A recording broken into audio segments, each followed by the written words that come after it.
Drejtuesit e mjeteve taksi 8+1 kanë protestuar para Bashkisë së Fierit duke kërkuar licencim për vitin 2016 që të ushtrojnë aktivitetin, ngërçi sipas tyre qëndron tek zgjatja e licencës, që nga Drejtoria e Shërbimeve pranë Bashkisë së Fierit jepet për 6 muaj, ndërkohë që thonë se taksat i paguhen për 1 vit.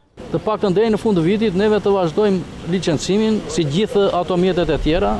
Shumë bashki të tjera kanë dhënë licencimin, si Bashkia e Kuçovës, ka dhënë 5 vjeçare.